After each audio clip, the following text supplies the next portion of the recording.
What's going on, guys? You're well here, and welcome to Confabulate, the podcast where we talk about anything and everything. I'm host Joel Sanchez. Thank you so much for stopping by. And this week, you guys, we have one of my favorite singers, one of my favorite people, and a big inspiration to me and someone that I look up to very much. And he's coming back on the podcast, and I'm so excited. Coming back for round two, bigger and better. And I've been so stoked for this. Everybody, please welcome John Turri. Thank you, bro. I appreciate the kind words. It's so great to see you. I was telling Yoel that I'm pretty sure he's grown. It's weird. I'm pretty sure he's gotten taller. But you look great. You look healthy. It's just so great to see you. Thank you. I'm sorry it took so long, but I promise you that after today, you will thank me likely for waiting to do this. Oh, I love it. You can always I love seeing you at least once a year. I love to catch up and just to see how your life has been and just, I don't know, do fun things like this. So I look forward to every year to see you at least. Yeah, man. We're going to spice it up a bit, and we're going to kick off the podcast running. We're not going to, a lot of times you groove into it, and that's awesome. We're just going to hit the ground running. So in this moment, Yoel is going to hear a new song that I just wrote. So I'm going to play him this song. It's a draft of it, and so I'm working on it.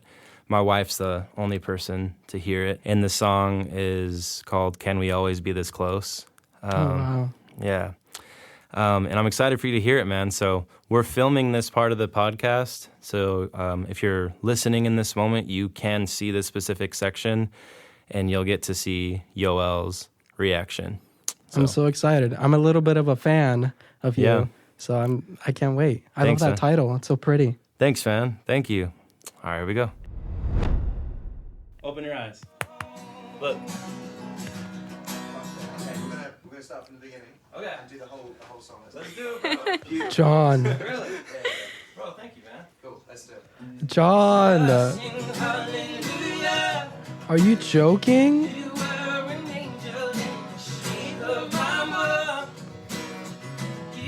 Supermarket.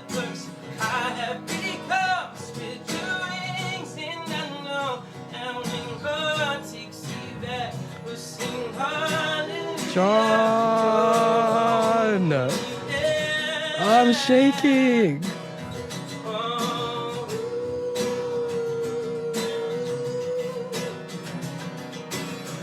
John.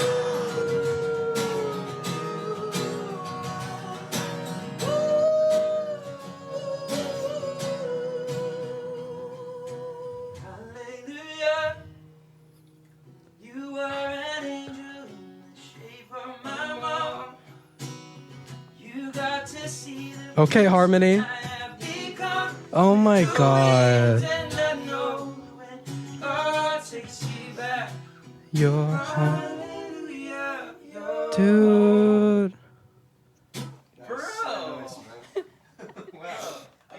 Bro, we sang. Is this real? Real. You can watch it again. You want to watch it again? What the heck? I don't know how you were so composed that whole time. Bro. That is insane. What? So I lied to you. I don't have a new song to show you. I'm sorry. I have a new song, but I'm not showing it to you today. Tell me what just happened.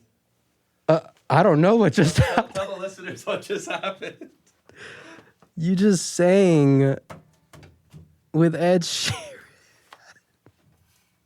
I was going to ask you when I came in, I was going to be like, so are you going to his shows this weekend? That's why I haven't responded to you. I know, I've asked a few times. I'm like, am I going to see you there? Oh my God. That means everything. That's like your dream. That's what you've always wanted. Like, that's it. Bro. Oh my God.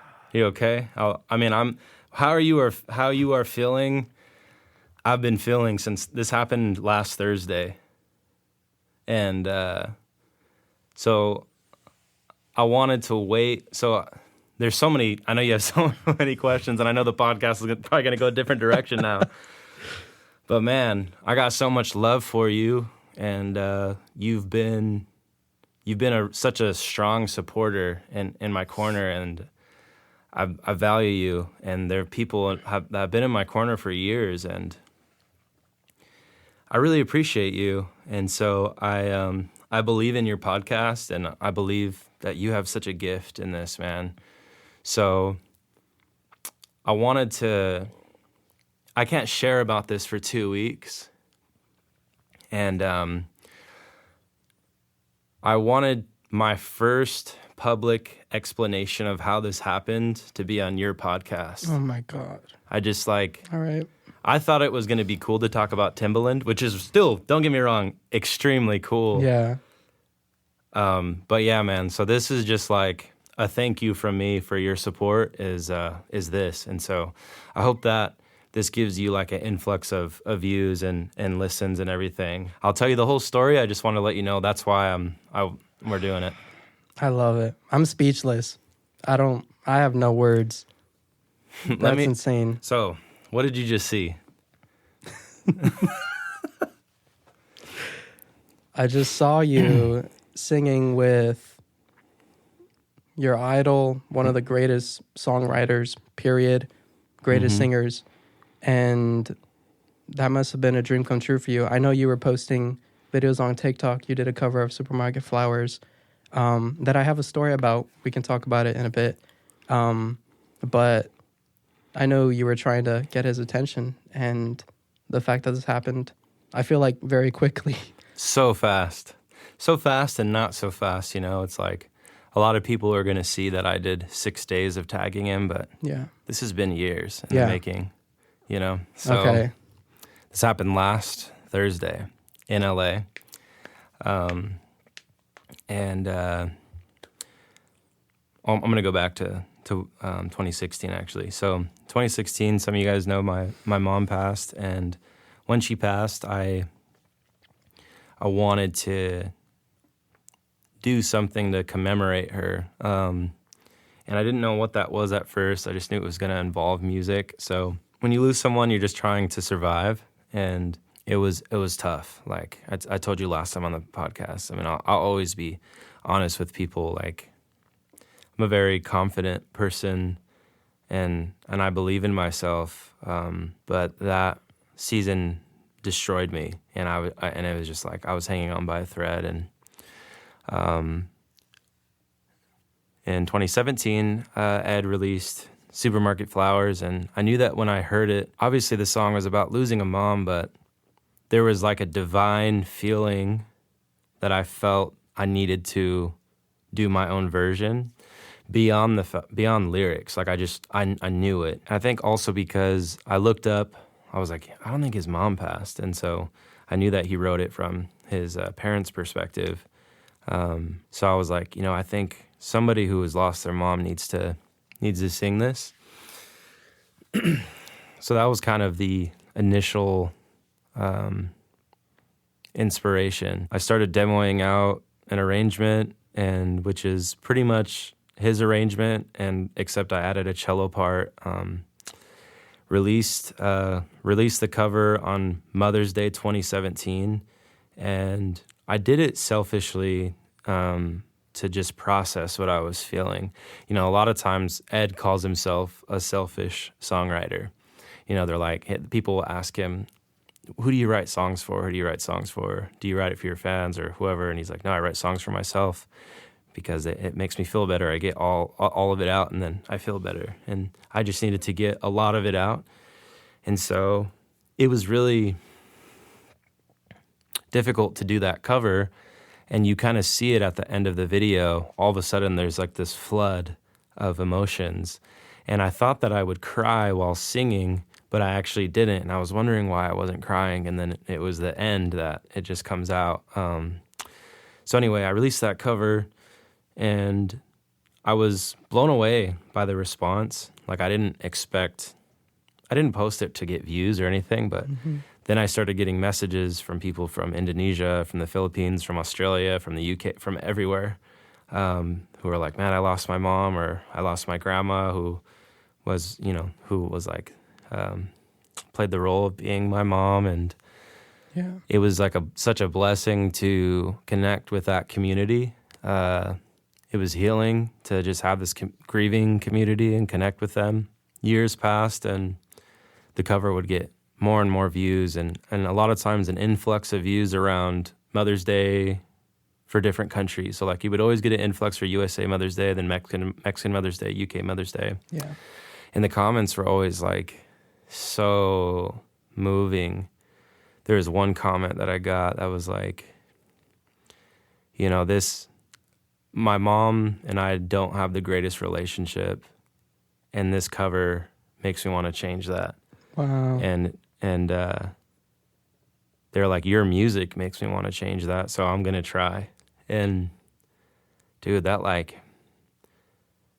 the reason I made it. Yeah. It wasn't to get views, it was for that. So anyway, I made this cover. This cover led to my wife. We can talk about that story later. I made a whole video about it that you can see. And that whole story is insane. And then, so I made this video about how my wife and I met. We've been married for over a year now. And yeah, it's crazy. The last time we did this podcast, I was planning my proposal. Yeah, it's crazy to think about. Now I've been married for a year, and she's amazing, and I love her so much. So I posted this video that was like almost 2 weeks ago. So it'll be 2 weeks ago this coming Thursday. And the video starts off and it says, if it weren't for Ed Sheeran, I would have never met my wife. Yeah. And it was the most involved edit that I've ever done. And I'm just gonna be honest, like I hate video editing. I hate it. Me too. I love the product. Yeah.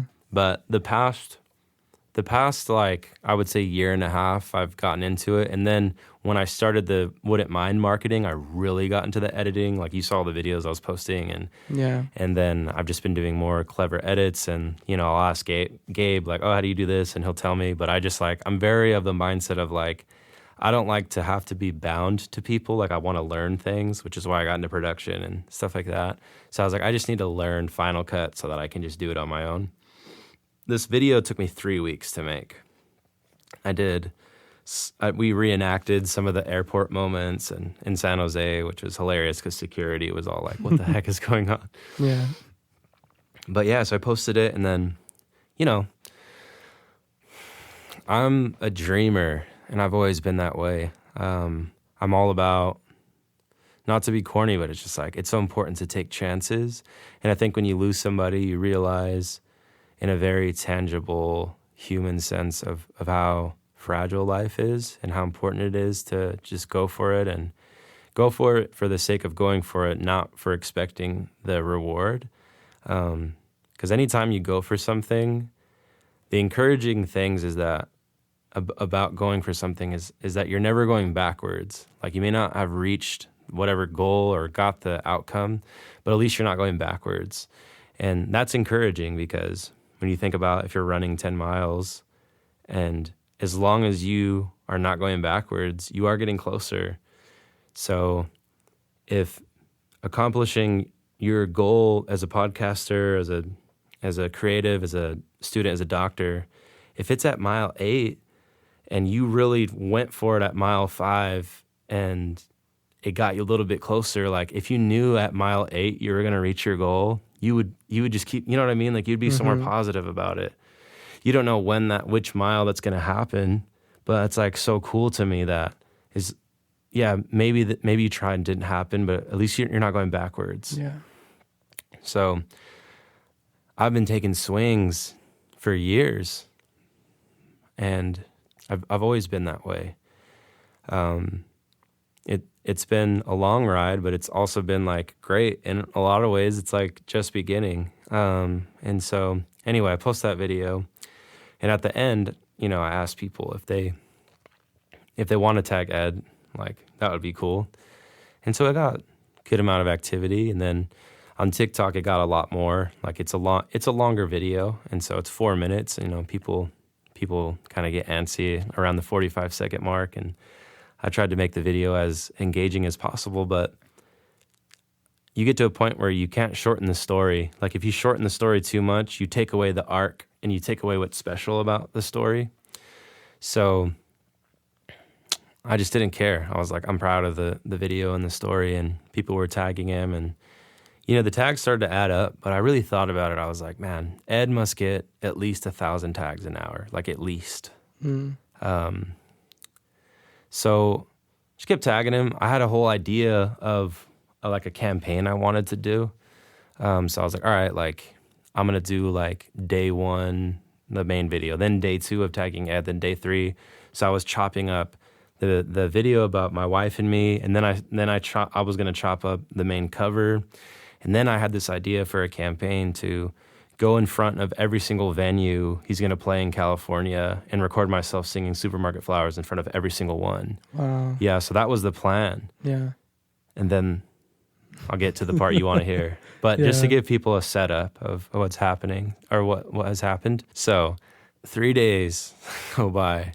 I'm sitting in church and I get done leading worship. It's like, great. It's like such great attendance and like, great. I go sit and the sermon's starting and we're 3 minutes into the sermon and I get a DM from Ed HQ.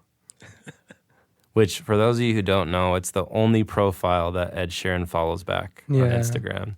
He has like 43 million followers, and he only follows Ed HQ, which is like the hub of everything. So it's like his marketing, and he doesn't like to keep posting everything, so they'll post like everything there and stuff like that. And so I left the sanctuary so fast. Yeah. I was gone, dude. I swear the pastor was like, good morning. And I was like, goodbye. I'm out. Yeah, I was like, yep, I'm out. And so I came here, and I'm like I'm like this, shaking, holding my phone. And they're like, hey, John, this isn't a scam. Is there any chance you can come to LA this Thursday? We would really love to film you and your wife unboxing a gift that Ed wants to send you. Wow. And so I was like, you and your wife. It's so weird because they didn't actually hit the like button on my video. So I was like, how do you know? Like somebody knows. Like, why would you mention my wife if you hadn't seen the video, It doesn't make sense. Like why they would just be like, oh, here's this fan. Let me just say he has a wife. Like it doesn't make any sense. So I was like, somebody on the team saw the video. I didn't bring that up, but I was like, I just told them like, yeah, I can be there. They're like, okay, cool. I didn't have time to like explain to like friends in LA what was going on. I also know how like everybody's schedules are. And so I was like, I'm just going to get an Airbnb. So we get an Airbnb and we get there Wednesday, just trying to like rest a little bit. And yeah, I mean, our mind's just racing. It's like, what does this mean? You want to film us. And then they're like, all right, Ed's day-to-day manager is going to email you. So she emails me. I'm not going to say her name, but she emails me. And she's like, hey, John, so we want to film you and your wife. You just got to sign these forms. On Thursday, we're going to deliver a package, and you're going to take it and bring it to, if there's like a coffee table, you're going to bring it. There's going to be a film crew, and you're just going to unbox it, and we just want to like have a little moment with you and your wife. We're just like trying to make the time go by on Wednesday. So for me, this was nothing but going back to the whole mile thing. It was nothing but going forward because I had this whole campaign. I was going to go to LA anyway to film in front of SoFi, in front of Shrine. So I was like, okay, well, on Wednesday, I'm going to go like plan like what I'm going to do in front of there. I had an idea. If you look behind you, I bought Tingly Ted's hot sauce. So did I. Nice. So I had an idea to do this video where it's like I'm trying to sing in front of SoFi and I sound terrible, and then I take Tingly Ted's and I drink it, and then I sound like me just to like be funny, So we're making the time go by, and I was like, you know what, I'm gonna do. This is nothing but a win because I'm gonna be able to post this package, and I can be like, hey, day 7, Ed HQ sent me this. Keep tagging him because I'm so close to him now. It's like his team is talking to me, you know? Thursday comes around. They're like texting me. There's like 4 different people talking to me. And I'm just thinking like, well, of course there is. Like, of course, Ed, you would you would have like your own custom team for this like niche thing. Of course. Like how cool, you know, like he's that big. We're waiting, and then a film crew comes at 1:30. It's 4 guys. They're contracted out of Arizona.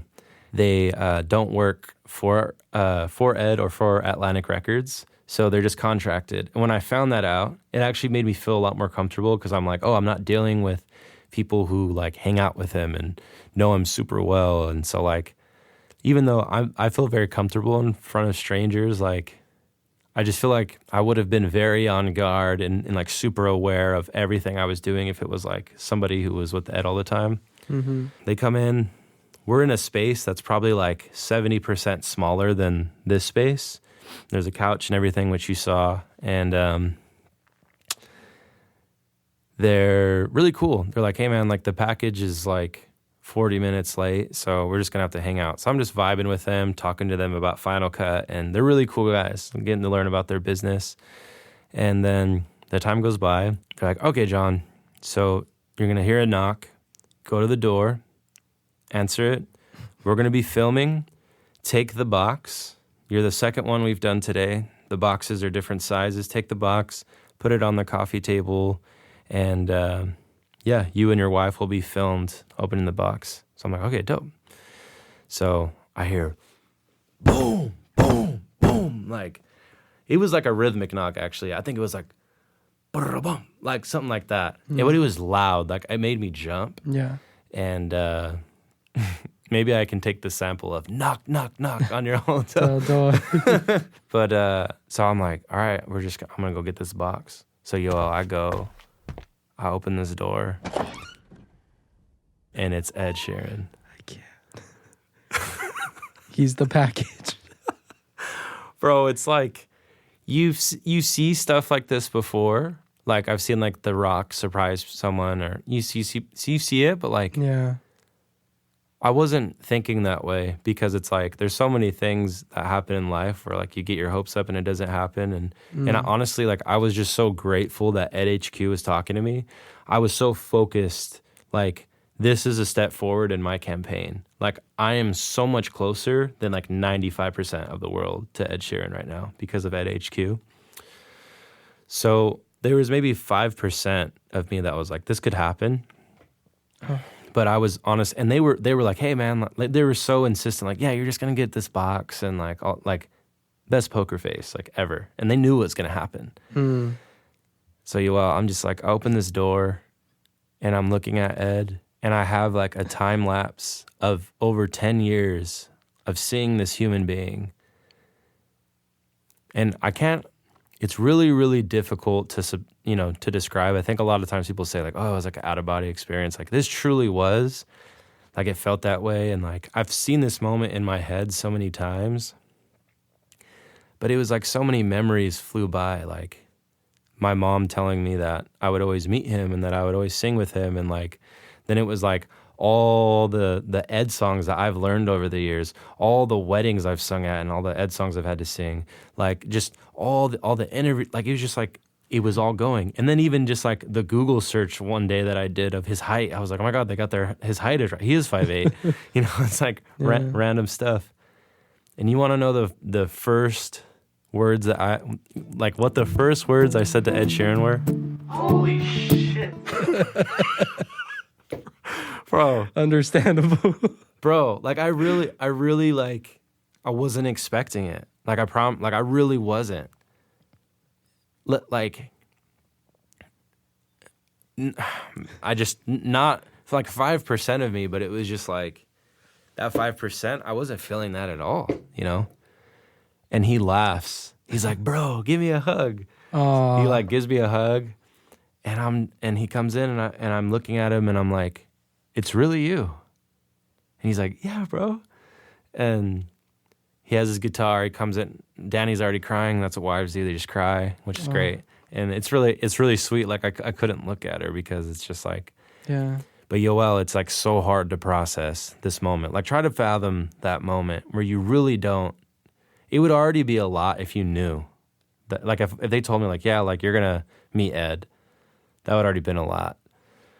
So he sits on that couch, and then Danny sits next to me. He's on my left, and he's like, hey, guys, he's like, I just finished this new song. Can I play it for you? And he's like, it's called Midnight. And I'm like, yeah. And he starts playing. Bro, I couldn't tell you how that song goes. Like, it just like, it goes like, good morning, something like that. That's all I remember. Midnight. Is it on Autumn Variation? It is, yeah. Okay. Yep. You'll hear it again. I will. Yep. Yeah, I just remember it's like a good morning. It's just like some kind of good morning deer. Yeah. It was really beautiful. I could tell that I like would love the song, but it's like while he's playing it, I'm trying to process that moment. I look at Danny and she's like crying, and then I'm like, I can't look at you. And so, you know, and like the film crew's so excited. There's like 7 people in the room, and he messes up 3 times. Oh, really? Yeah. Yeah. So he's like singing and everything. And then he's like, damn.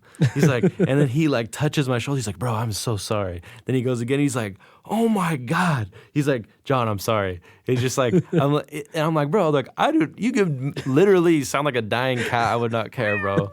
It's just like, because he just finished it. So he had like lyrics at his feet and everything. And I could like, I mean, I get it. You know, it was just really funny. And so he finishes, and one of the crew members is like, hey Ed, do you know how they met?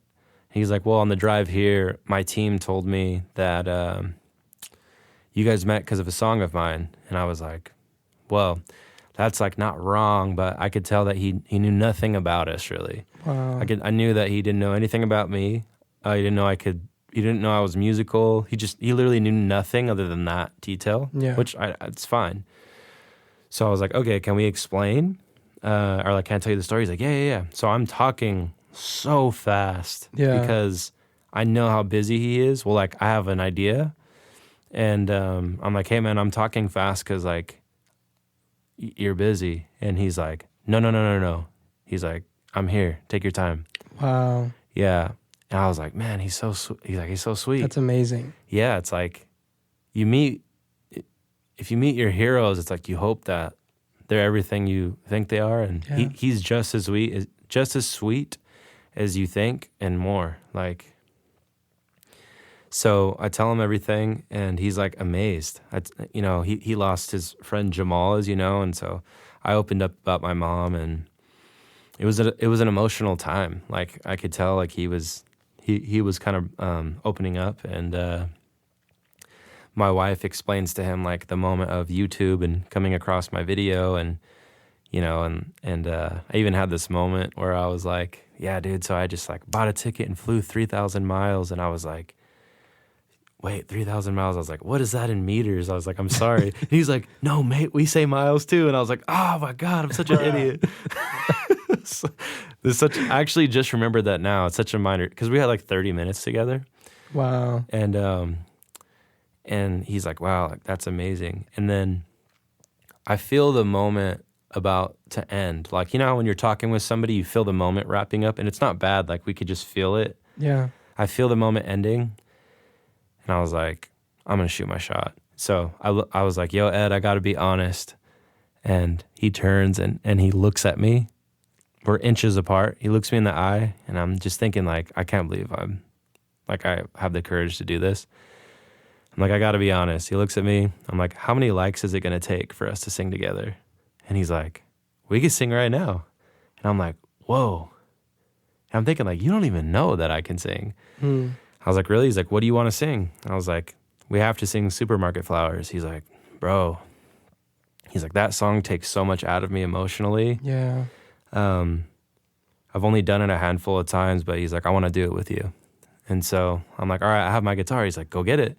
So I go grab my guitar, and I am like, just to be honest, like I'm about to piss myself. Like, I'm like, I've had a lot of experiences. Like, you know, I'm so blessed and everything like that. You know, like I'm not going to explain the experiences I've had, but you know that I've had a lot of experiences, like musically and everything, and just intense moments. And you know, I literally just like face Timbaland and like all these things and all The Voice and American Idol and being flown out and going through auditions and being told that I'm going to be in the top 25 of American Idol and how everyone's excited and like years and years of like all this stuff. And that was the most intense musical moment of my life because it's him and Coldplay. It's like, sorry, I'm getting a little choked up, but it's like, sorry. It's like what you dream, bro. Yeah. It's like, you know how many times my mom told me I was going to sing with him? Even when she got really sick and she couldn't talk, she would just send me pictures of him every day. Like I would get 5 text messages of his face like every day. And sorry, man. Just like, it's such an emotional thing. And so I grabbed my guitar and I'm like, dang, like this is about to happen. So I'm just like praying, like, God, please just like, even if I can access like 60% of my ability, I'll be happy. And so then we have this awesome moment where we get to talk music and everyone kind of fades into the background. So I'm like, hey man, this song is originally in F sharp. I've been doing it in B and I'm doing it in an open tuning. These are the voicings that I do. These are all things you'll learn about. And he's like, cool. And so like I'm showing him because like I when I play it on guitar, I play it differently than he does and all this stuff. And I put the song in a beltier part of my range because since I was planning on doing it in front of these venues, I needed to project more in the original key.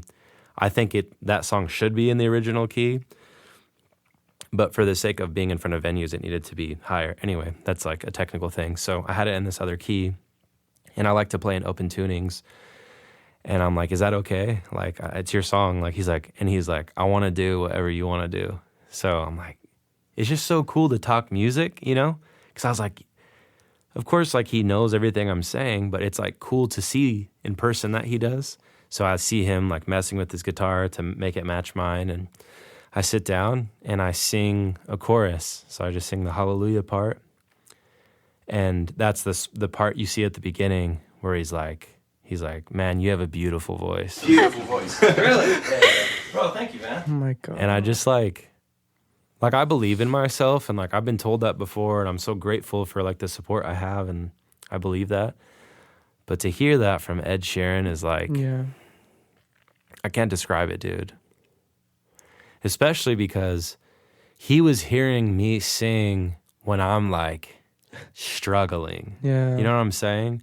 Like, and he was able to, like, I'm just so grateful that I was still able to like get enough across to impress him, whatever the word is. But he was like, I knew what he was doing. It's like, I wonder how many fans have tried to sing for him, and it becomes a really awkward moment. But to him, it's like, he doesn't care if somebody's good or not. It's like, he appreciates it. But when you have a film crew there, if somebody is terrible, that can just feel really awkward. And that's okay. But it's like, for that type of thing, like, he probably wanted to like end that moment rather quick. But then he realizes that it's not that moment. So he's like, we're going to do the whole song. So he actually did the whole song. You just saw a clip of it. But like, he starts it, does the verses, pre-chorus, chorus. And then I come in with the guitar and I do verses, pre-chorus, chorus. And we do the whole thing. And that's you saw that clip. And, it was so funny is I was like, bro, I'm just going to be honest. Like, I need the lyrics, and I don't even feel bad because I just watched you mess up 3 times. And I just kind of teased him, and he was laughing. Yeah. He was like, bro, I need the lyrics too. So he, me too. So he grabs his phone, yeah, and he puts it on my leg. His phone. Oh my God. And I'm just thinking about all the phone numbers, like Taylor, Bruno, Chris Stapleton, beyond, like, think John Mayer, Chris Martin, like, you know what I'm saying? Ooh. Like like it's on my leg. And the funniest thing, I don't know, Ed, I don't know if you'll ever listen to this, but I watched Ed Sheeran grab his phone, go on Google and Google Ed Sheeran supermarket flower. Wait, that's amazing. That's crazy. Like, how funny is that though? Just like so human. That's crazy. And yeah, I know. I was like, this is the most powerful phone. Like, I could literally take this phone and share I just knew to his Instagram story and my life would be changed. Like, you know, you have all, you know, obviously I'm not going to do that. I'm not a psychopath. Like, it's like, but it's just like this phone is so powerful. And I was like, this is insane that you just trust me with your phone on my leg. I was like, dang, like, this is insane, bro. And so, yeah, we finish and you can really see that he's really taken aback at the end. Like, you see, like, you know, we can watch it again when we're done, but like I've watched the video so many times but even more than that, like I was there. And so like it felt, how do I say this? Like, not that like the fan artist thing is bad. It's just like, I could feel that it was beyond that in the moment, which was really cool. Like he had like opened up and was like sincerely just like, so blessed by the moment because one, I didn't know I was going to meet him. He knew he was going to meet me, but he didn't know anything about me. He didn't know we were going to sing. He didn't know we were going to sing Supermarket Flowers. He didn't know that I wasn't going to not sound like a dying cat. Like it's, you know what I'm saying? Like, Yeah. So my wife's like bawling. Some of the crew is crying like as they're filming. And, so we take like some professional pictures. I see the guy. There's a guy, I think his name's Mark, who's like his main photographer who's there. And bro, I felt so bad because I thought it was Stuart. You know Stuart, his like main guy. Yes. And I called him Stuart, and Ed just starts laughing. He's like, bro, that's Mark. And I was like, oh my God. He's like, and then Mark's laughing, and he's like, oh man. He's like, I can't wait to tell. He's like, Stuart's in the car. He's like, I can't wait to tell him. He's like, I don't know if he's gonna be mad or not about the comparison.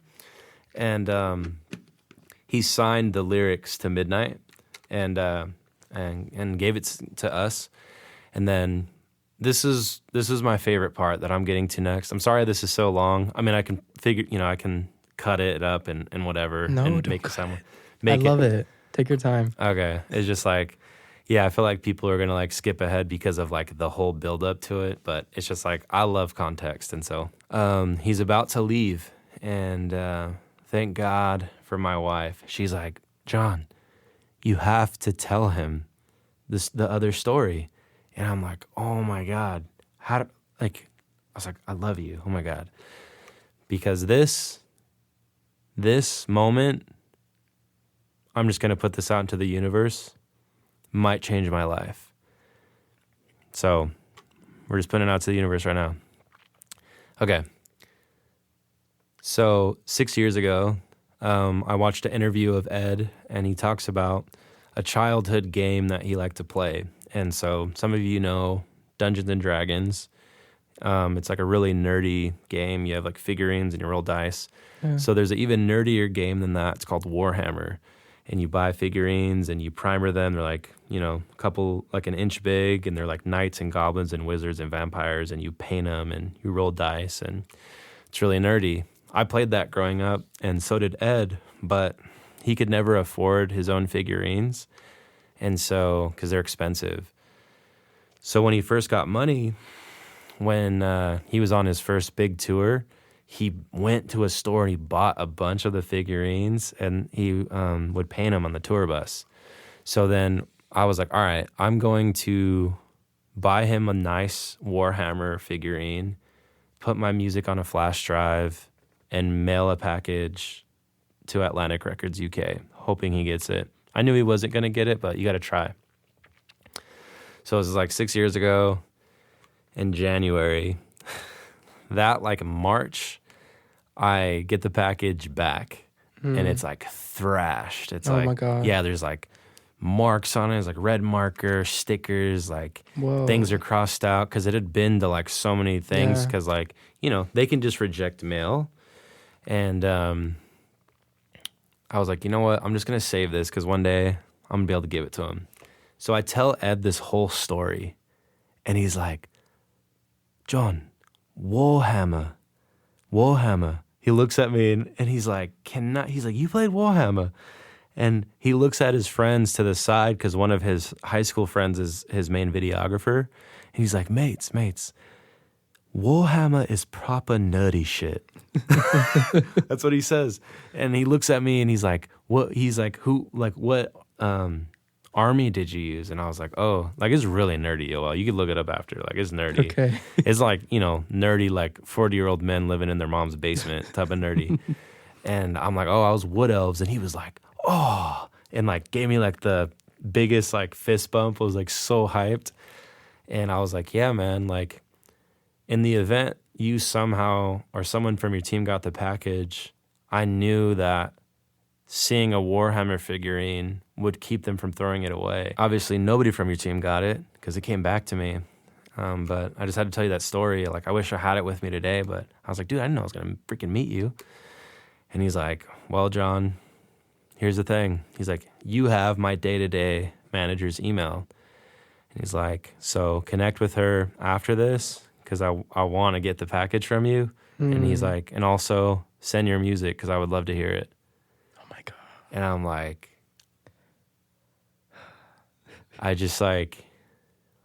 yeah, of course. So then we hug one more time and he leaves. And it's like 25, 30 minutes that happened. And then the film crew has to sit down and they're like, what just happened? And I'm like, you just saw what just happened. And so we kind of like debrief and then they leave. And like, I'm slapping my face because I'm like, I'm stuttering right now. I was like, did this happen? And I'm like, asking my wife, like, slap me, like, this is happening. And she's like, I don't know, you hit me. Like, I haven't, like, we're all freaking out.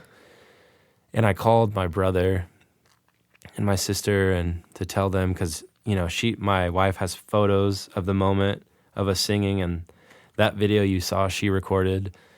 And it's just like unreal. So then I wait a day, we just like celebrate, and I'm like, oh my God, I don't have to go sing in front of SoFi anymore.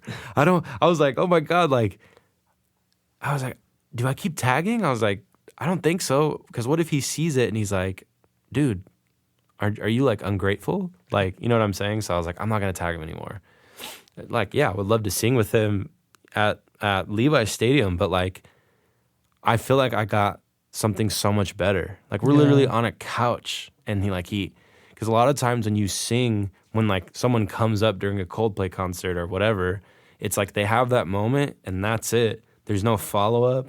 There's no like getting to know about them and all this stuff. So I was like, man, like, yeah, maybe I didn't get like the bigness of like this 70,000 people or whatever, but like I really got like the best thing that could possibly happen. And so we waited a day, and then I was like, all right, I'm gonna email his day-to-day manager. So I really spent time like thanking her, and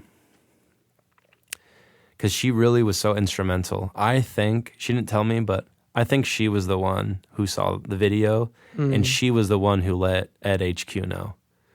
That's my theory. Maybe she'll tell me someday. And so shout out to, I can't say who she is. So I just really spent time thanking her. I got to meet her very briefly that day, but we didn't get to talk. And I'm like, hey, like, it feels weird telling you this because you weren't here to witness this, but like, Ed said that like I should send him this, and he asked me to send my music too. I was like, I feel weird because like I'm not trying to like be manipulative. And she's like, so she replies, she's like, John. She's like, most of the crew said that your segment was their favorite. Wow. Yeah. She's like, a lot of people were teary-eyed, and she's like, and no worries. As soon as Ed got back to the car, he was like, you have to follow up with him. Like, you have to. And so she was like, here's my personal address for the package. And she was like, I'm going to forward this link to Ed. I'll make sure he gets it. Oh my. So I sent, it was a no-brainer. It was like he learned our whole story. And I really thought about it. Like, there are 2 songs that are my most Ed Sheeran-esque songs, but one of them is like the story about me and my wife. So I was like, I have to send I Just Knew. Like, it's just literally like, you hear that guitar part, it has Ed Sheeran all over it. Like, and I really just believe that, like, not in an arrogant way, like, when he listens to it, like, I really just believe he's going to love it. And it was either going to be that or Won't Change My Love. And so, but it was just like, it was so clear that it needed to be I Just Knew, because it would be the only song that he would have an emotional response to, because he met us. Yeah. You know, he heard the story. None of the other songs, like, maybe like Sound of Silence, I think he would have an emotional response, but I just couldn't take the risk of him being willing to open himself up to it. So I said, I Just Knew. He was dealing with all the Vegas stuff in that moment. So like, I don't know when he's going to have the time to be like, oh my God, I got to check that link that she sent. But Yeah. I can say that Ed Sheeran's day-to-day manager sent him a link to my music. Yeah. Yeah. And when we send the package, I'm going to put everything that's like original in there. And then I asked my wife, I was like, yo, can you draw a picture of him and Jamal so he gets like a custom picture? That's amazing. Yeah, so she's going to do that. And then I'm going to mention the Penny Ray album. And, you know, because I love Subtract so much. And Me too. Yeah. I finally so I just, you know, I think I told you, I have this weird thing where like, I can't listen to a record until like if I'm in the middle of something, I can't. Yeah. And then also I just like needed to give it my full attention. And so the first time I went all the way through on the record was my drive to LA. So I listened to it 3 times. Wow. And before that, I'd only listened to Boat like 10 times, which is my favorite song. Yes. Yeah, I've been planning to do a cover of it. And but I'm going to mention in the package about the Penny Ray album. And so I'm trying to figure out what to say, but I want him to listen to all of it. But I just really think like White Walls to Sound of Silence to the closing, like if I could get him to listen to that, I just really think it would impact him in a way that he wouldn't have been impacted before, because now he understands grief. And so, yeah, man, that's what happened. I can't believe that. Has his team sent you what they recorded or pictures that they took? So so I can't post it for 3 weeks. So like, did you see how he posted how he crashed a wedding? Yes. Yeah. So that was song number 1 on the record, and he's gonna have an interaction for every single one of the songs in the new album, and we're song number 9. So our interaction is gonna be on his feed. That's crazy. Yeah. Oh, wow. I don't know what parts of it they're going to post, because like they only thought he was going to come and sing a song and maybe that was it. So to me, it's like if everyone was tearing up during the part when we're singing, you know, they're trying to make this quick video.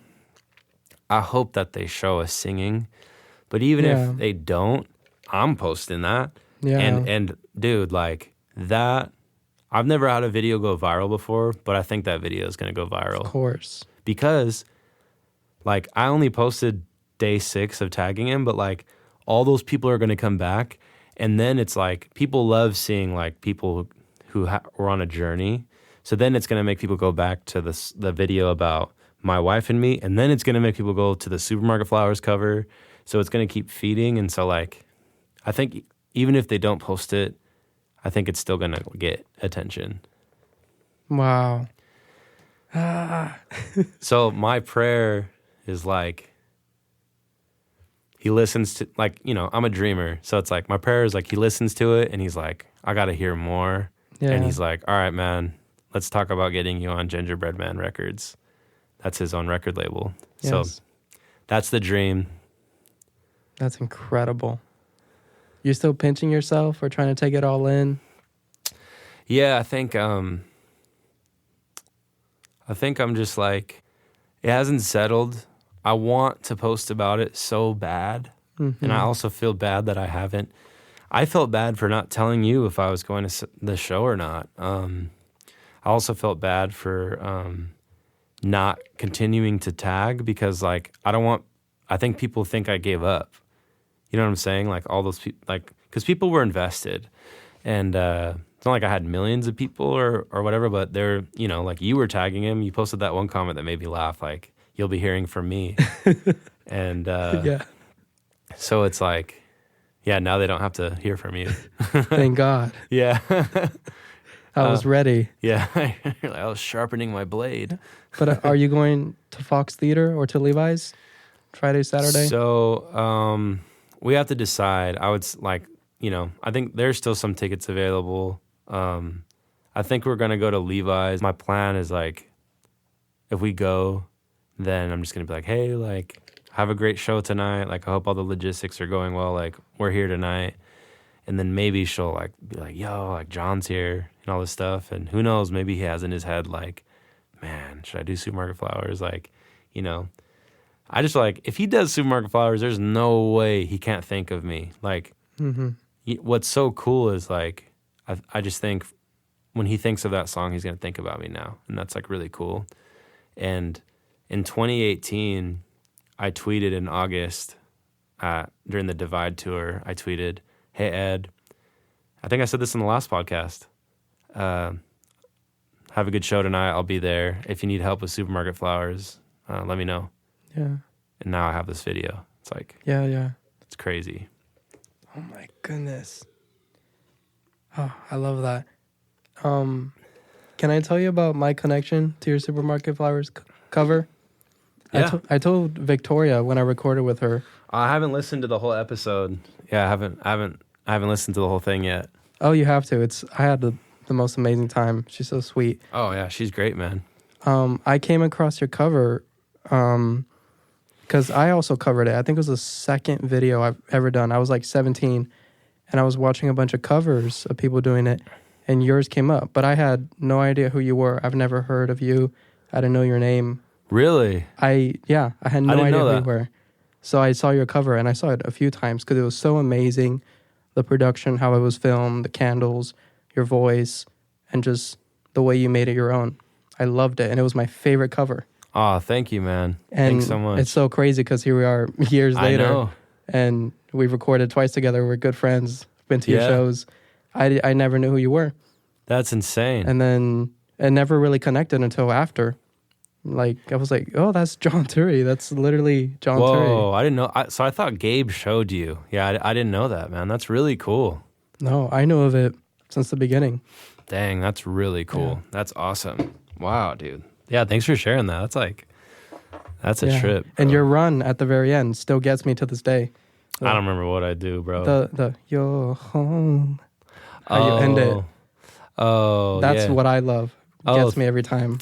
Oh, thanks. Yeah, I think that's definitely a song that I don't think about, like, flashiness or whatever, but I think, you know what's so crazy too, bro, is like when we're singing together, you can, if you really focus, you can definitely be like, oh, like, I know that's John, I know that's Ed. But when we start singing at the same time and harmonizing, the blend is crazy. Yeah. I was like, it felt so good in the moment. And you can see him smiling because I know that he thought it too, that he was like, dang, that sounds good. You know, because we have qualities in our voices that we share. Yeah. And so it was just like when he started harmonizing with me, like and then at the end, there's a part where I jump to the melody and then we have the melody for a second and it sounds almost like one voice. And then he jumps to the harmony at the very end. So it's just like nuts to experience that. But that is a crazy full circle moment with you coming across it, and now we're here. And thanks for watching the whole cover because it's a lot to ask for people to watch anything longer than a minute, I feel. So that means a lot. And man, that video, I don't really post on YouTube a lot, but that video almost has 110,000 views, and it's a 7-minute video. It's crazy. Wow, I didn't know that. That's crazy. Yeah, it's almost 110,000. And I'm sure to this day, people are still watching it. All the time. I got a comment 2 days ago. Wow. It's insane, dude. Like I'm telling you. And you know what's so cool is like, that's a lot of views, but I feel like I have this little community from that video. And when I post this, they're going to be so excited. And I think that's really cool. Yeah. It's like, I love that. That's insane. I wanted to ask you about your wedding, if that's okay. yeah, that's Because fine. I've seen pictures and they're so beautiful. I love what you wore. I love what Danny wore. Yeah, because I never asked you about your wedding. I've seen the videos and everything. Yeah. I'd love to know about. Yeah, because we weren't even engaged yet when we, yeah. Really? So you and I did the podcast like November 2021. Yeah. And we got engaged February 2022. Wow. Yeah. So my question was about the planning. It seems like there wasn't a lot of time to plan it, but what was it like to plan it and inviting people and just The proposal? the setting? The proposal or the wedding? The wedding. Okay. Yeah. Cool. Because if you would have asked for the the proposal deserves its own video itself because Yeah. it was insane. I'll tell you another time. The Yeah. lighthouse is very significant to your relationship with her, right? Right. Yeah. Yeah. And I mentioned that, if you're listening and you're curious, you can watch the pinned video on my Instagram or TikTok. So Lighthouse is huge. I've mentioned before, like my mom loves and always loved lighthouses. We went to that lighthouse my first trip there, and then I proposed to her there, and then we got married there. So if you ever go to Miami, promise me that you'll go to Bill Baggs Lighthouse because it's special. Like I can't describe it, but there's something kind of sacred about it. Like it's just, you go there and it's like so peaceful. It's a beautiful place because I really love Walton Lighthouse in Santa Cruz. I've filmed a lot of content there. But yeah, so the wedding, we just wanted something really simple, and her grandparents are like older, and like traveling for them, like expecting them to travel to California is like a lot. So there were only about 15 people. Yeah, it was a very like intimate wedding. So the answer to your question is pretty simple. Like the planning was that we wanted to get married at the lighthouse. What's the word? There's a word for it. I can't think of it. But the lighthouse location, I can't think of the word. And so it's awesome because you're right by the ocean, and we got to go and they open the lighthouse for you, and so you get to go inside. Have you been inside a lighthouse before? Yeah. Oh, cool. Nice. Yeah, I have. I would say most people haven't. So it's like, then have you been to the top?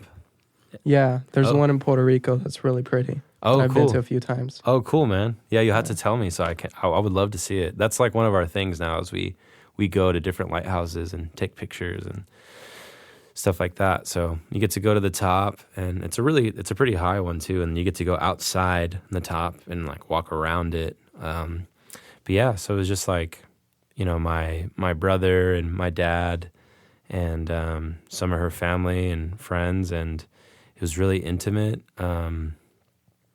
Yeah, so the song that she walked down the aisle to was Sparks, which is our song, and is one of the first things that we connected on when we were becoming friends. And I pictured that moment in my head so many times, and like that, when I met Danny, like I pictured that moment with Sparks. Is like crazy to think about. And so it's like kind of a play on words. On the song I Just Knew, I say slow motion and sparks fly. It's like I'm saying that like sparks fly, but it's also like an allusion to the song Sparks. So there's like actually 2 Coldplay references in that song. So that was like really beautiful. We set up a chair and like put my mom's picture on it and everything, just to kind of like, like pay like reverence and like respect to her. And the person who did my mom's funeral, it's like one of my friends and pastors in SoCal who was like there for me and all of that time. He did our ceremony, and it would have been great to have like a huge wedding and like all this stuff, but it was just like the more we talked about it, it was like, I think this is like for us. And so it was really special, man. I wrote a song for her, and it's called It's Always Been You. And I would say, that song means a lot to me, and it's like one of the songs that I'm most proud of, and I can't wait to like record it and arrange it. And the song is done songwriting wise. Like I could just play it on guitar, but man, when I finish that song, like it's and release it, like I don't know, I can't wait. But I played that for her on the wedding day, and it was like she had no clue. And so yeah, man, that was really hard to sing and play, but I'm glad that we had that moment. And so that was the wedding, and we just really focused on moving her 3,000 miles, like such a move, to California, and what was really cool. And then we took like a quick little trip, and we were like, you know what, let's kind of like plan our bigger trip for next year. And then so we went to Hawaii this year. Yeah, we went to Maui, like probably like we were there 10 days before the fires happened, which was crazy. Yeah. Wow. Yeah. That's crazy. Mm-hmm. Have you written a song yet, or have you come up with an idea, or do you plan to make a song called Lighthouse? Yeah, that's a great question. So I have one. Yeah. Oh yeah. So it's pretty much like the whole thing is written. It goes like, man, let's see. I started writing it. That's such a good question. I started writing it. So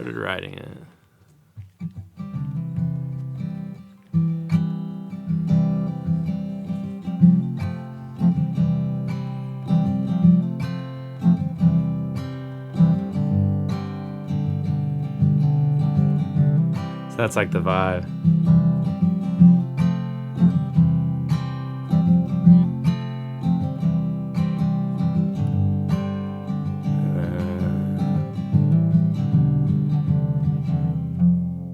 Yeah, so that's like, it's very like kind of folky. Yeah. But the harmonies are going to be super cool. That's actually, I love the lyrics in that song. It's crazy. I have so many songs, man. Like I really have like I almost have like 2 more albums worth. And so, bro, it's like, I just feel like all of this and what's happening right now, I'm just like hoping for the best and just gonna see what happens. But I don't know, man. I have like a good feeling about everything that's gonna happen. And I'm also gonna, when I send Ed the package, like I really just feel like he would love Wouldn't Mind, like, so I'm gonna mention that song to him too. Like I have this vision in my head of like me releasing Wouldn't Mind again, but it's like with him, featuring him, and then like I'm picturing both of us like in the Santa costume. Anyway, yeah, it's like, didn't he do that with Elton John? Wasn't he dressed in Santa? But he wasn't like, my silly costume where like it looks like Yes. like I'm a little boy being held by Santa. Yeah. Yeah. So anyway, that's like a little side note. It's just like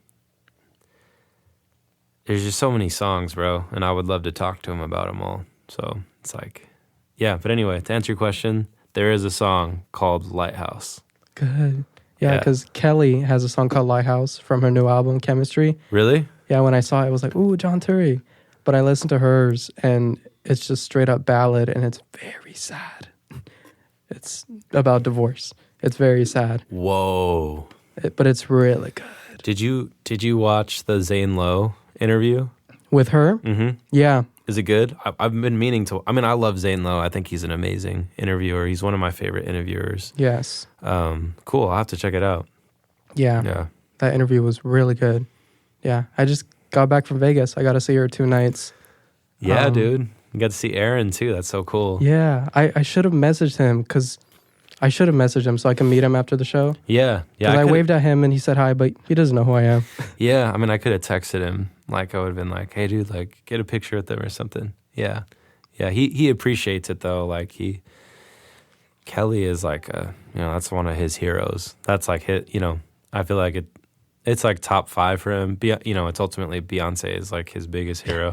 Yeah. I saw he was at the show. Mm-hmm. Crazy. In your new song, you mentioned Selena. Mm-hmm.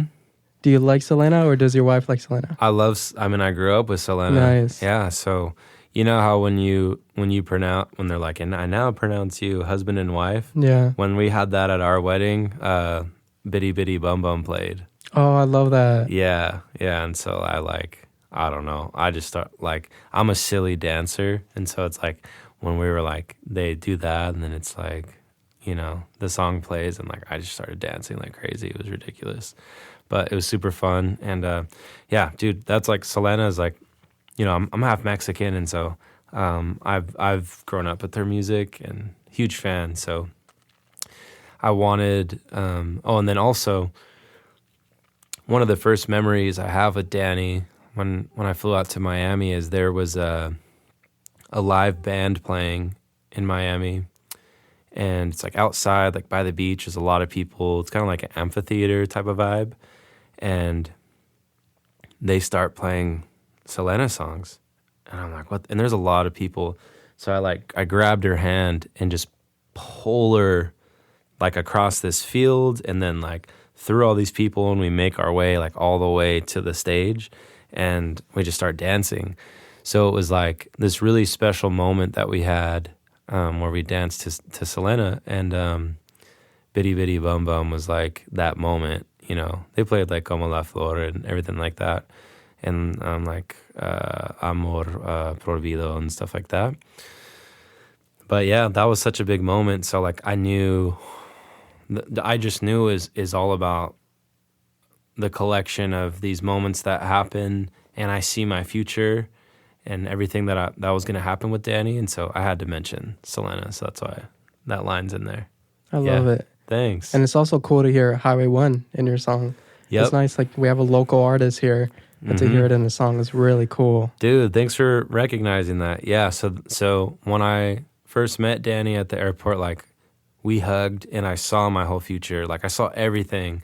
So everything that you hear in the chorus is what I saw. So it's like, the pre-chorus is like, I see it in my head, I see it in my mind, I see the rest of my life. We'll be screaming yellow at the top of our lungs. Yeah. And driving way too fast on Highway 1. I don't really care because I'm falling in love. So it's like the merging of like both of our lives. Yeah, thanks, man. That's really cool. See it in my head, see it in my mind, see the rest of my life. They'll be screaming yellow at the top of our lungs. Driving way too fast down Highway 1. I don't really care cause I'm falling in love, and I just knew, just sweet and then sangria on a Friday night. Dancing to Selena with the look in your eyes. Strangers all around and they can see that I just knew, just felt like yeah, I just knew, I just knew, Yeah, and Yellow, Coldplay. I love it. You had so many references, and I loved it. Thanks, man. Yeah, and we had that moment, last year when Coldplay was at Santa Clara. I mean, we were right next to them. I don't know if you knew that. You and I were at the same show, but like I saved up and I wanted us to be as close as possible, and so like there was times where like I was like this close to them, and so it was like, having that moment, and then it's the first time they had ever played Sparks live, like, wow. in a long time. Like it'd been a long time, not ever, but like they stopped playing it, and then that was my third Coldplay concert, and they've never played it, and that's our song, and they played it, so it was really special. That was cool. Mm-hmm. That was the first time I ever saw them. I've always wanted to see them. Aren't they amazing? Cool. Yeah. It's to hear the Scientists live was something else for me. Yeah, man. To have the bracelet light up and see all the colors. Incredible performers. Bro, it's like there's nothing like that show. It's like the music alone is already so amazing to me, But man, the lights, the production, everything. Like I love Ed Sheeran shows. Like they're incredible. Like Coldplay shows is just like they're so stimulating, and I'm not gonna say it's better. It's just like so different, and it's such a different experience. But it's like euphoric. It's like, did you feel that about it? There's almost something kind of spiritual about it, you know, especially when like everyone's singing The Scientist and everyone's singing Fix You. It almost feels like a worship kind of moment. Yeah, it's really cool. That was my mom's favorite song, The Scientist. Oh, wow. Mm-hmm. Yeah. And it was so different how environmentally friendly they were. That was dope. How the whole tour, I'm like, who does this? I've never seen anything like this. Mm-hmm. It was cool. Yeah, like the bikes and everything. Yeah. And jumping up and down on the... Right. Yeah, they're amazing. Yeah, man. I'm so glad you got to go to that show, because it's like Coldplay, they're so special, and there's nobody like them. Their story is so fragile. Have you watched the documentary? Yes. The Head Full of Dreams documentary? Yes, that one. Okay, you've seen it? Cool. Yeah. Yeah, it's like learning about how their drummer wasn't a drummer, and it's like, you know, he lost his mom. They're amazing. So I encourage people to go, because it's like they're such a special band. Yeah. I also love their song with Selena Gomez. When you lose some, what does it go? When you love somebody, gotta let somebody go. Yeah. I love that song. That was so cool. Yeah. Okay. So before you tell me how everything happened with Timbaland, have you been a fan of his for a long time? Well, yeah, dude. I mean, it's like, even if you think you're not a fan, you are, especially like if you're a millennial. So that guy's like production legend, and oh my gosh, like the early 2000s, like he was just on everything, bro. Like I have this memory of my sister playing this Aaliyah song over and over and over. Like I was like a 5-year-old. I was just like, oh my God, like she invented on repeat, like for sure. Like I just but yeah, what is the song? It's the song that goes doom doom doom doom doom doom doom doom. Here we go. Can y'all really feel me, baby girl? East Coast, feel me. West Coast, feel me. Can you feel us? Dirty South, dirty. Can y'all really? Yeah. So, and then, you know, I would say like all the Justin Timberlake stuff. That's him. And It's Too Late to Apologize. I feel like that was probably your like introduction. Those, you know, also one of my first introductions to it. And so, yeah, man, like I would. Also, he did some production on Ghost Stories. Wow. Yeah, did you know that? No. Yeah, so Zane Lowe is one of my favorite interviewers, and if you ever want to watch like a very impactful interview, watch Zane Lowe interviewing Chris Martin during the Ghost Stories era, because Chris Martin's going through his divorce. And you get to see a different side of Chris Martin, because he is like, what a beautiful human being he is, right? And we're so used to like optimistic Chris Martin and whatever, and he's still hopeful, but he's so broken. And it's like, I used to watch that interview like once a week, because I was in the depths of my grief, and it would really encourage me. One of my dreams is to have Zane Lowe break down one of my albums. And so when the Ed stuff gets posted, I'm gonna say something to Zane Lowe. Wow. And anyway, so Timbaland did some production on True Love, I think, on the Ghost Stories record. Yeah, so I have been, for sure. Nice. Mm-hmm. And the live stream that Timbaland was doing, did you know he was on live? Where was it, by the way? It didn't look like Instagram. TikTok. It's on TikTok Live. TikTok Live, okay. Mm-hmm. You just saw that he was on live? You decided to join? Yeah, so he had been doing those lives, and I mean, he gets a lot of people tuning in. So they're like, you know, when he first started doing it, there were like 5,000 people who would tune in. Like that's a lot for a live, and it's a lot for like a longer live, because typically lives are a lot shorter, and so it was all free for all. So you would have to get on the live when he does, and then get in his queue, because like, have you seen lives where you can submit a request to go live together? Yeah. So on TikTok, you have to submit a request, and the request can reach a limit though. So once it reaches 100 requests, you can't get in the request line, and you have to wait for the request to get to 99 and then hit submit to try and make it. Whoa. It's really tough. Yeah. So when he would go live, I would dedicate 2 hours to, so I would be like, this is literally what I was doing. I was working on I Just Knew. He would go live on a separate device, like on my iPad. I would have the live on, and I would put myself in the queue. So you get in the queue, but he has to select you. And so you just hope you get selected. So I would dedicate like 2 hours for like a long time. So I did this for 26 days. Yeah. I would just do it. I would be working on music, and I would have this up, because you can't log off, because as soon as you log off TikTok, you lose your submission. Does that make sense? Oh, yeah. Okay.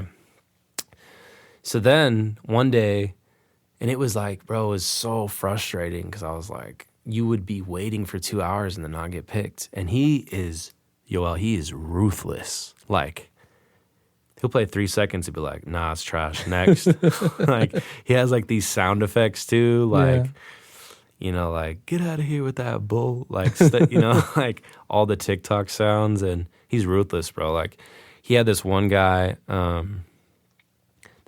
came on, and they were like, Timbaland, I just got to let you know that you're my hero, bro. And he gives like this 5-minute speech about how Timbaland changed his life.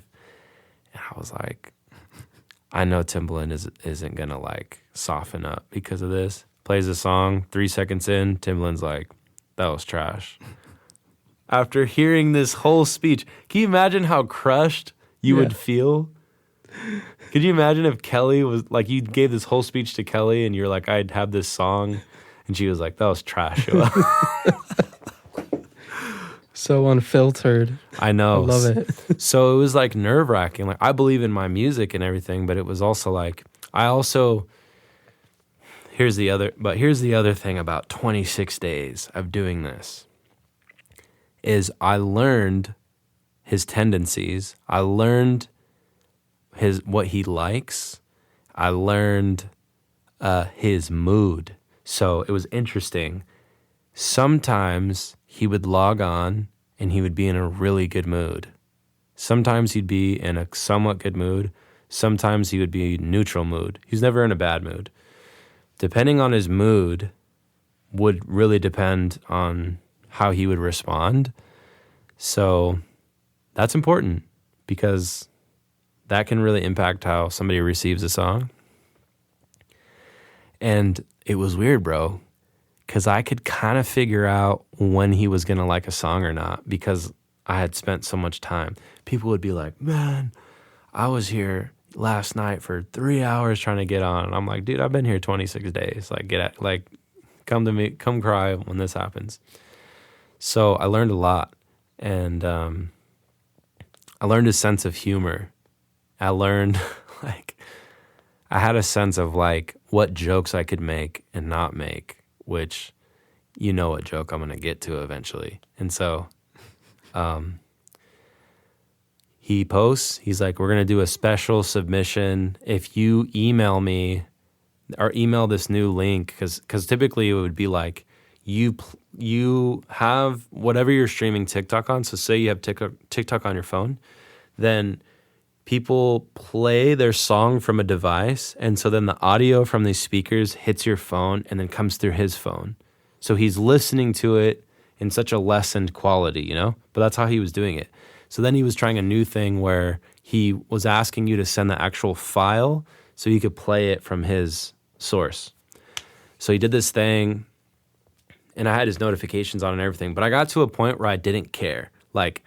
my feelings weren't hurt that I didn't get picked. Because to me, it was just like another day of not getting picked. And I was working on I Just Knew. Like, it was, if you could have seen me, it was funny because I'm like over here, like, we'll be screaming yellow all the time. And like, I'm like working on it and like doing production. I'm like doing harmonies and stuff. Then I see Timberland. I'm like, did you pick me? Nah. And then I'm like going and stuff like that. And then I had Bible study that day. And I saw I did this new submission process. So I submitted. And then I literally was in Bible study and I get an email that says, yo, where you at? Timberland's looking for you. And I feel like this sounds so less cool now, like after the Ed story, but like, please, like this, Timberland is a legend. Like, please don't discount it. Like, I was shaking. And so like I show my wife, she's like, oh, go. So like I run over here, go inside. I'm like, oh, calm down, all this stuff. And then the queue is full though, that I told you about. The queue's full. Yeah. So I'm like emailing the guy like, yo, like I can't get in the queue. And he's like, hold up. And then he kicks everybody out of the queue. And then he's like, all right, log in the queue. So I log in. And then I'll never forget it, bro. I get a request. Timberland wants to go live with you. And I was like, boom. I accept. And I'm like, yo. And we have a 10-minute interaction. Like it's from what I've seen, which I've seen over 40 hours worth, it's the longest interaction. And I'm like, yo, I was in Bible study. He was like, oh, you in Bible study, huh? He's like, my Bible study's on Wednesdays. I'm like, cool, bro. And he's like, what church you go to? And I'm like, oh, I go to Compass Church. He's like, oh, that's cool, man, blah, blah, blah, blah, blah. So we're just like chopping it up a little. And then he's like, all right, like, what you have for us? And then I was like, oh, I sent it to you. Oh, this was important. I learned his attention span. So depending on his mood, if he was in a good mood, he was more open. If he listens to this, I'm not saying like I know it perfectly, bro. Like I'm just telling you like this is what I took from it. If he was in a good mood, he could happily and in an engaged way listen to an intro, verse, and chorus. If I felt like he was in a neutral mood, it was safe for you to maybe kind of start your song somewhere towards the end of the verse. I also learned that I needed to play something neo-soul. So I was like, I'm playing Like the Sun. Like, it's just like, that is the song that's going to get him. Even though he has like he has a wide palette. So I started Like the Sun at I Don't Want to Be a Part of This. And have you seen the long version of his reaction? Have you seen both? There's two. Of your song? Yeah, so there's two reactions. So like he reacts, I posted the full version of him reacting to Like the Sun, and then I posted like a shortened version. So it's fine if you haven't seen the longer one, but the longer one is cooler to me because you get to see him like fully experience it, and he's like, ooh, brother, ooh, Ooh, brother, ooh. and then he's like, damn, Damn. like, and it's like, I know because of the 48 hours. Or whatever the math is, I know what a sincere reaction is. And bro, his reaction was like so sincere. And he's just like, wow, like he's like, man, you sound amazing. And like, I'm watching Timberland like sincerely love something I made. And I'm like, oh my God. And then the chat's going crazy. There's like 3,000 to 5,000 people. Chat's going crazy, like all this stuff. Like they're like, yo, this sounds like Ed Sheeran and John Mayer. Like it's hilarious. Like blah, blah, blah, blah, and all this stuff. And I'm shaking. And then I tell him that. I'm like, yo, like I'm shaking, bro. He's like, bro, you got me shaking, bro. And yeah, he's just like, you saw one of the reactions, right? Yeah. Yeah. Everything you posted, I saw. Yeah. Okay, cool. Yeah, so if you're listening, you want to see it, it's like, it's a really cool reaction from Timberland. And yeah, so like I was just like, man, like I can't believe this, man. Like, thank you so much. And he's like, yeah, like Like it was real. And you think about it, bro, like think about this. He is a legend. He has been in studios, like really, really think about this. He's been in studios. He listened to Justin Timberlake come up with Cry Me a River. He's listened to Ryan Tedder. He's listened to all these legends. Like all of these sounds have hit his ears. So to think that the ears that have been filled with all these amazing sounds decided that my sound was amazing, that's insane. Like when you really break it down, that's insane to me. And he has no reason to lie. So that's where I was like, yo, thank you so much. And then, you know, I'm not going to ask him to mention it to Justin Timberlake or whatever, but that's when I made the joke. I'm like, all right, bro, if you need a Walmart JT in your life, I got you. Yeah. And the latency, bro, the latency on lives, you know, there's a delay. So Yoel, when I tell you, I was like, I made this joke, and if you count the seconds, like I did it with a stopwatch, it's 3 seconds. I was like, I ruined it. I was like, I'm not funny. I'm never. I was like, I literally was like, I'm never going to make a joke again in my life. And thank God he laughs, and not only does he laugh, he laughs really hard. Yeah, yeah. It's like everyone told me, they're like, bro, I was so nervous for you. I know you got a JT in your life already, but if you want a Walmart JT, I got you.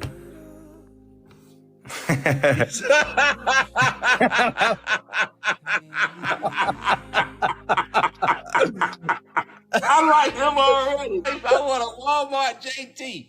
Oh, shit.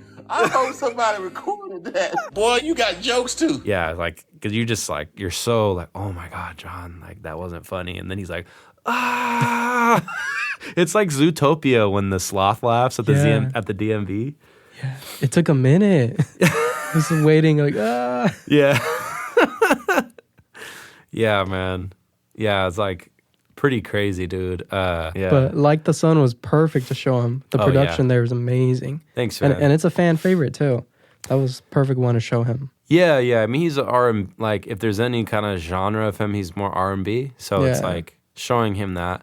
I also played him Wings, which he really liked as well. A lot of people don't know that I played him Wings. The chat really liked Wings too, but it was like the big response was to Like the Sun. So that was the one I posted. But he did like Wings too. Yeah. So that was cool. I just like, it was, I was torn. I was like, do I go the complete opposite direction and show him? I didn't have I Just Knew done yet. Like, because I would have shown him that afterwards. And I was like, do I show him Won't Change? Like, did I do Back to You? Like, you know, it was so hard to tell. But yeah, it was cool. It was like 10 minutes. And then he follows me on TikTok. Oh, that's amazing. Yeah. So he we've had a back and forth like a couple times. He likes my stuff. Like I posted a cover of True by Ryan Cabrera, which he liked, and like my Levitating cover and stuff like that. Yeah, so like I happened to, like coincidentally, like I was going to be going to Miami and he lives there. And so I was like, yo, like if you want to grab dinner or something, but our schedules like just didn't line up. So I hit him up today actually. And the only thing that sucks about TikTok is like, it's dope that, I mean, you know, it's dope that he follows me because he has like 1 million followers. And he only follows like 500 people. But you can't send pictures on TikTok. And I've been trying to get him to remember to follow me back on Instagram, but I don't want to be annoying.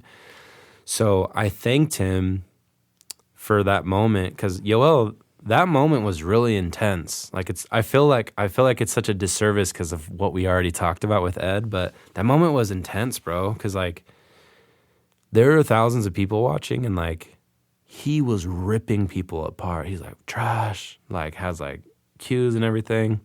So I thanked him today. I was like, yo, dude, like I want to thank you for that moment because this moment prepared me for something that just happened. Like I just got to sing with Ed Sheeran. And everyone in the chat was like, yo, like this sounds like, you know, people were typing Ed. I mean, everybody loved the Walmart JT. thing. You could see in the comments someone was like, "Yo, great value JT, like discount JT," and like, you know, it was pretty funny. But I just thanked him because like if I didn't go through that moment with Timbaland, like that really helped me to like be able to face Ed. I think like it's another intense. You know what I'm saying? Yeah. So I hope he sees my message. Timbaland has a lot going on right now. Like, so did you see that NSYNC announced their reunion tour? No. Yeah, yesterday. I saw them at the VMAs yesterday. He helped announce it. Whoa. Yeah, so then they released a new song, him, Justin, and Nelly Furtado. I saw that. They released a new song. So Timbaland is like, has a lot going on. So, but my plan is, he is already like a distant one, but still like a semi-fan of what I do, right?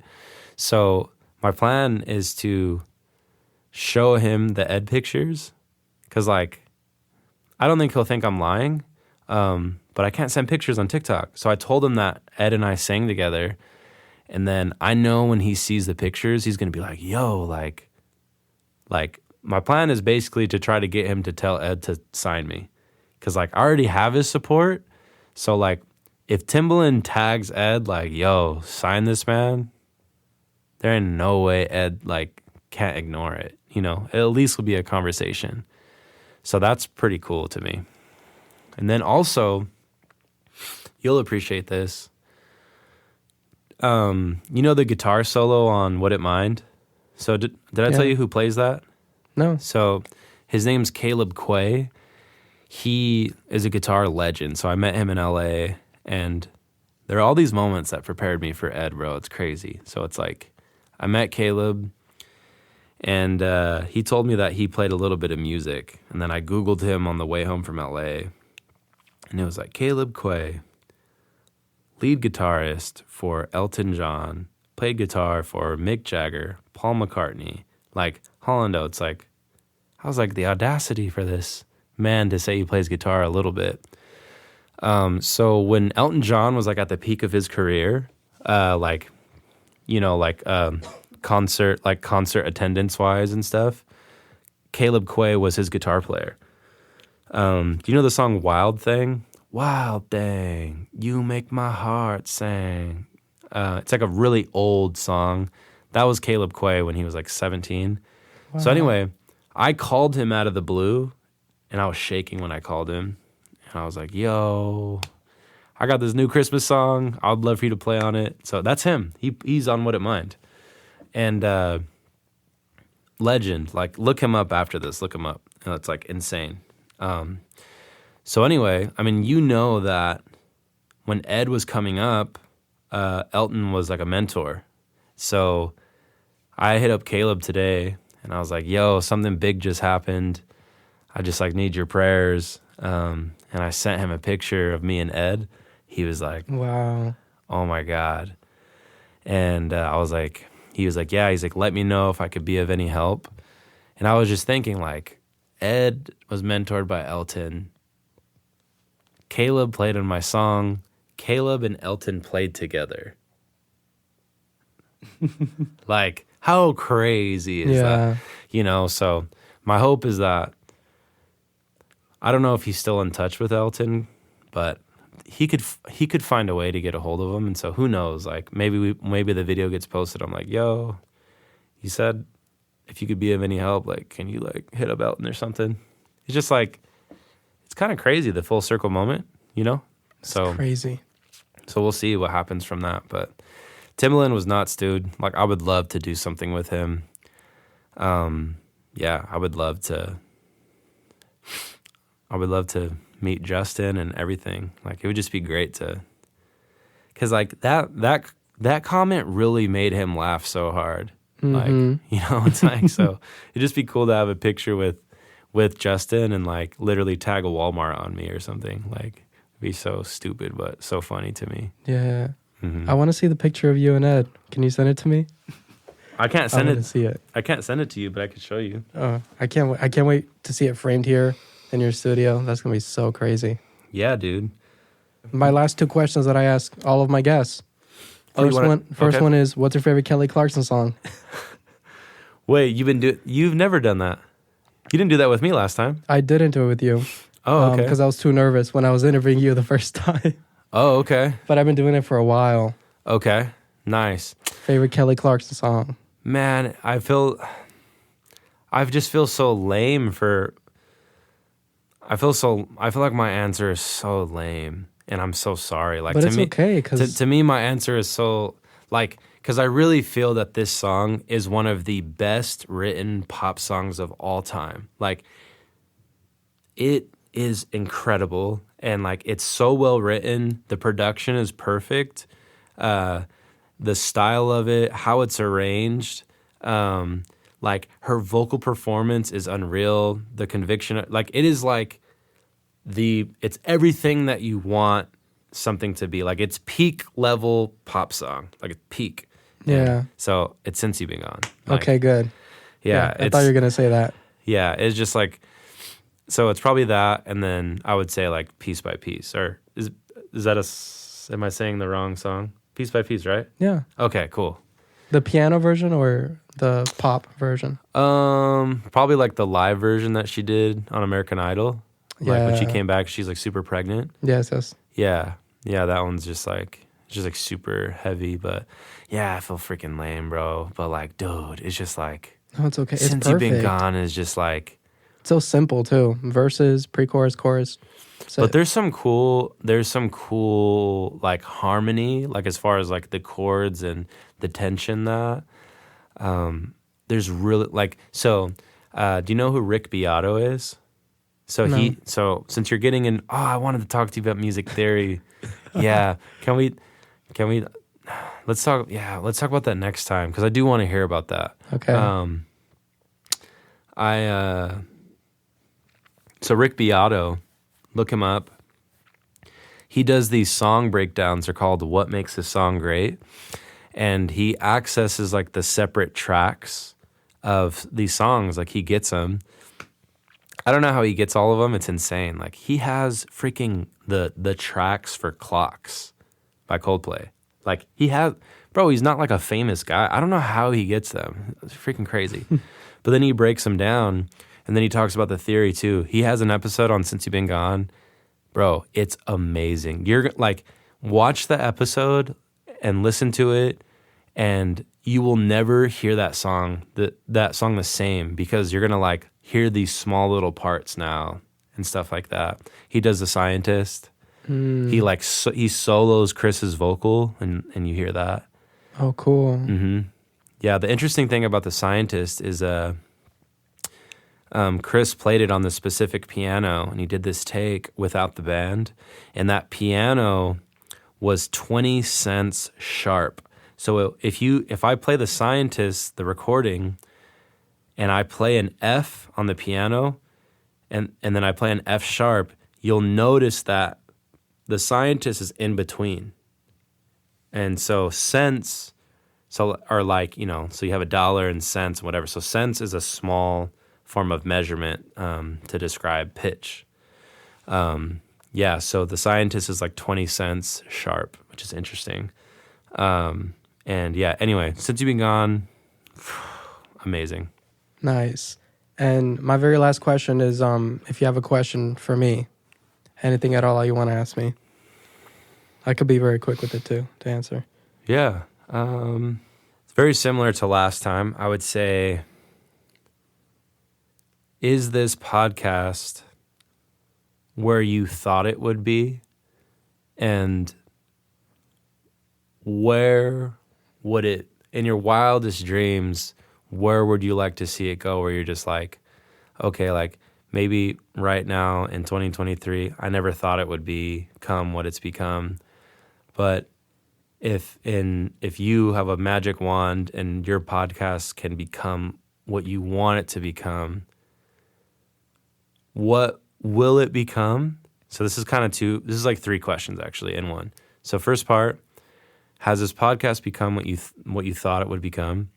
And then what's like the dream? And then in exactly 1 year from now, what do you want to see from this podcast? Wow. Okay. First one. Okay. This podcast has, I didn't even know what to expect with it when I started it. Mm-hmm. Because I was only familiar with YouTube and doing covers and singing. Mm-hmm. And I originally started it just to talk to people again and just see how their lives have been. People from high school that I graduated with, just to reconnect. And I've always loved content creating, any kind of art. That's kind of been very therapeutic for me. So I always saw it a part of my life. I didn't think it would have done, I don't know, what it's done. The people I've spoken to and having people, you know, wear my crew necks and my shirts and my beanies and That's stickers. awesome. And I've seen stickers all over county that I didn't put up. I see That's them awesome, all bro. the time. And people that have recognized me because of it. What's that like?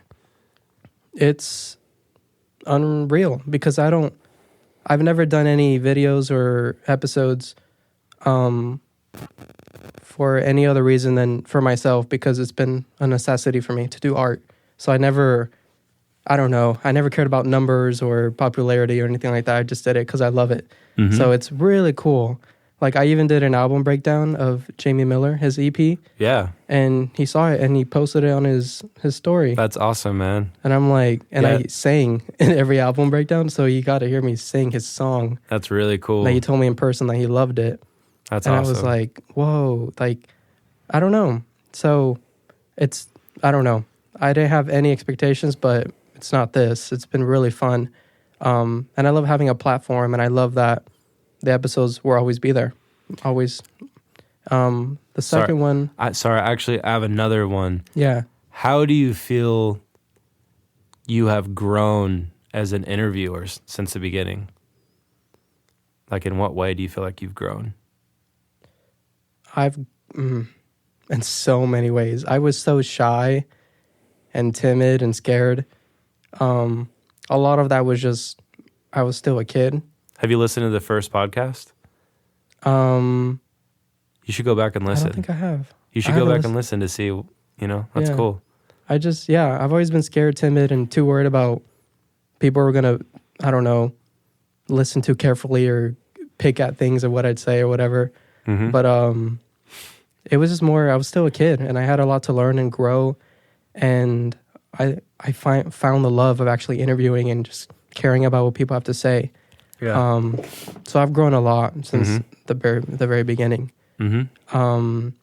Your second question was if I had a magic wand. Like, we're like, you know, because you already kind of are living the magic wand in some ways. Like, your podcast has become something that you never thought it would become. So you're feeling grateful for that, right? And so now it's like, okay, well, how do we keep moving forward? And it's like not necessarily bigger and better and whatever, but it's like if you had a magic wand and to see the true, like, highest of heights, like your vision, what it could become, what does that look like?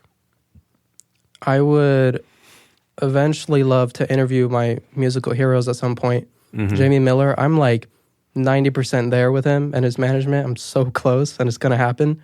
Mm-hmm. I DM'd your friend Mario Jose. We've talked a little bit. I'm trying to make that work. Just to interview musicians and to interview people that I look up to, even through Zoom. But at the same time, I'm conflicted by that question because there's a big part of me that's like, I don't like to keep going when I feel very content and happy with what I've done.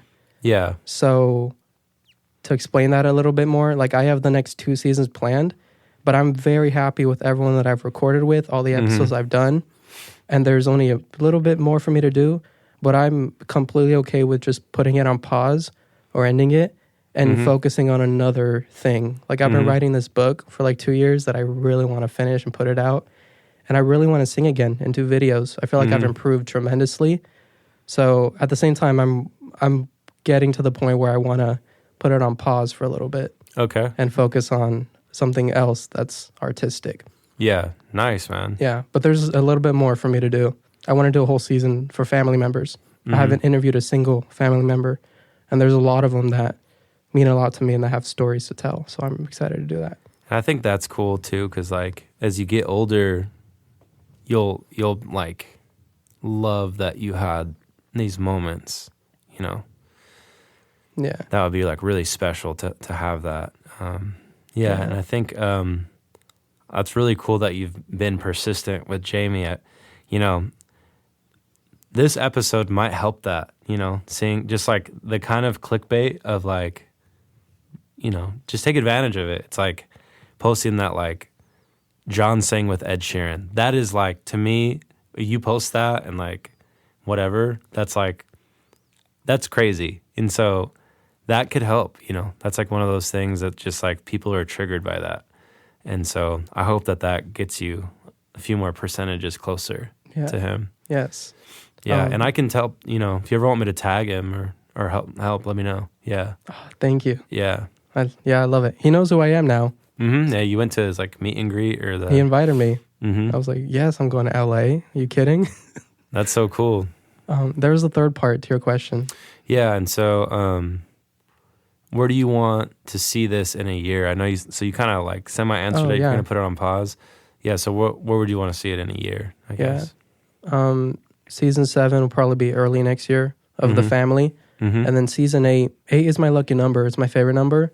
So I think season 8 will be a cool season to have all my favorite people that I've ever recorded with and kind of not end it, but kind of put a pause there with all my favorite people.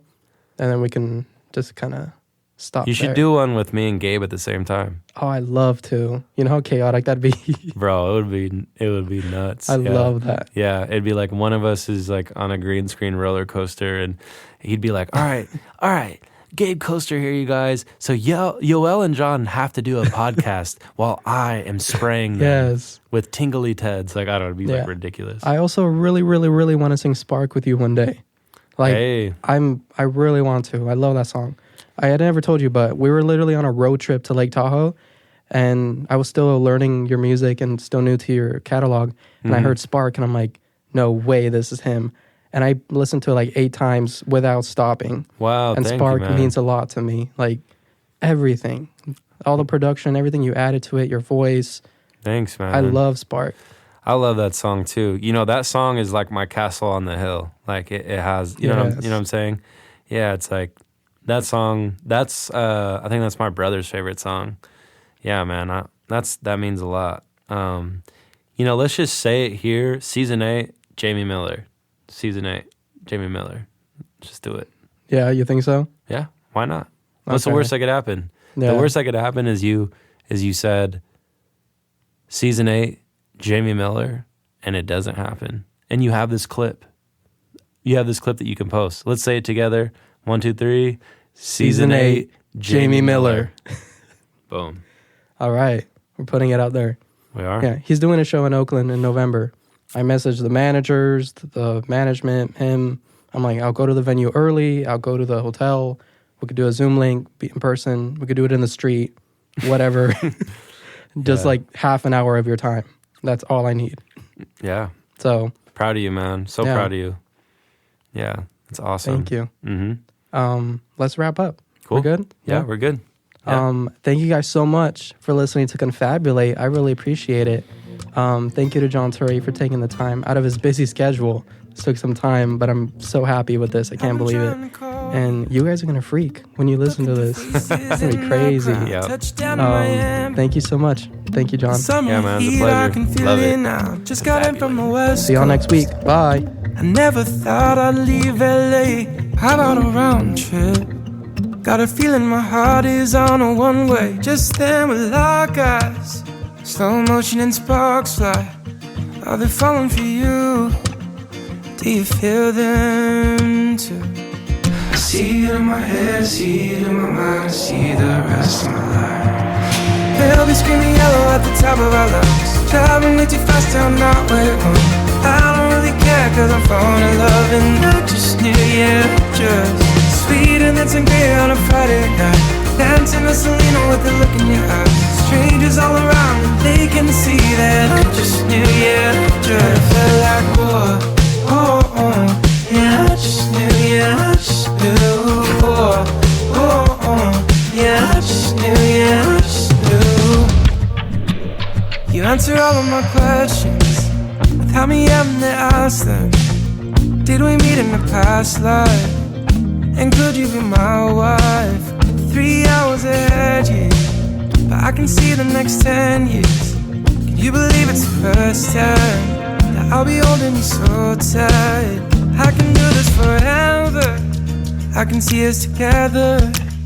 Can you see it too? Can you see I do? I see it in my head, I see it in my mind, I see the rest of my life. They'll be screaming yellow at the top of our lungs, driving way too fast down the highway.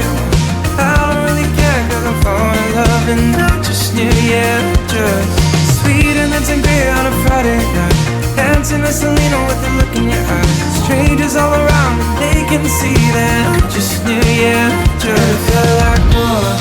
Oh, oh, yeah, I just knew, yeah, I just knew. Oh, oh, oh, yeah, I just knew, yeah, I just knew.